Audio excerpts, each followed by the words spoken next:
He is Shumi Nagaremono. Hello, I'm Shumi Nagaremono, the Hobby Drifter, and today I'll be talking about one of the most important characters in Transformers history, Starscream, along with two other guys, Skywarp and Thundercracker. The 80s were a different time, a time where toy companies were free to do things that didn't make a whole lot of sense. Like, for example, releasing 3 figures, identical except for the paint and stickers, and make one of them a central character, while relegating the other two to glorified background filler.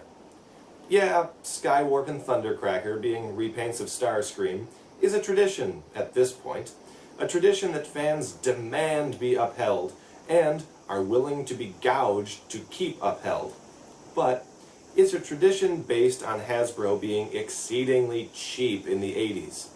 Unless my DVD set is missing an episode somewhere, it's never even mentioned that, for some reason, there are no less than 9 other Transformers that look like Starscream in other colors.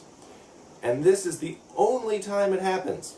Yeah, Prowl, Bluestreak, and Smokescreen all use essentially the same mold, but they're given such different decos that you'd likely never even notice. Skywarp, Thundercracker, and eventually Sunstorm are just different colored Starscreams. Are they clones of Starscream? Did Starscream, through cunning and deviousness, rise above his rainbow brethren?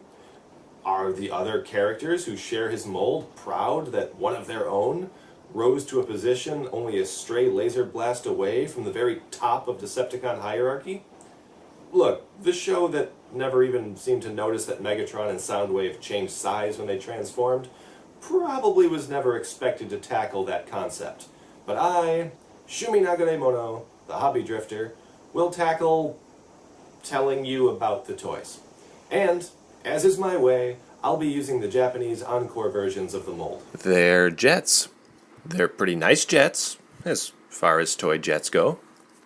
Aside from those huge gaps by the wings, and the gaping hole towards the back, they look convincing. Convincing enough to make pretending that they were flying around your room a worthwhile endeavor.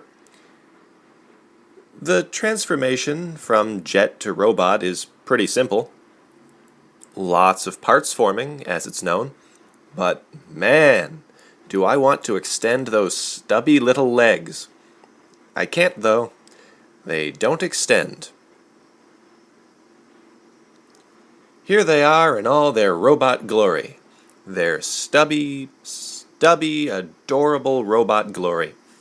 Bonus points for not just using the same weaponry as the jet modes. That's pretty rad.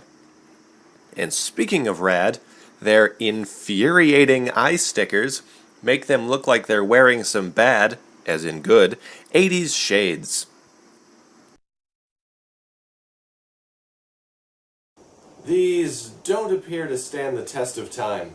With Robot Masters, Classics, and Masterpiece around, it'd be simple to say that the original Seekers are just surplus to requirements. But back in the 80s, they're all we had. We had 3 pretty cool jets that transformed simply to robot modes, and we had imagination. That was enough. It's great to see how Starscream toys have evolved over the years, but there will always be a special place in this fan's heart for the original mold. And in that, I know I'm not alone.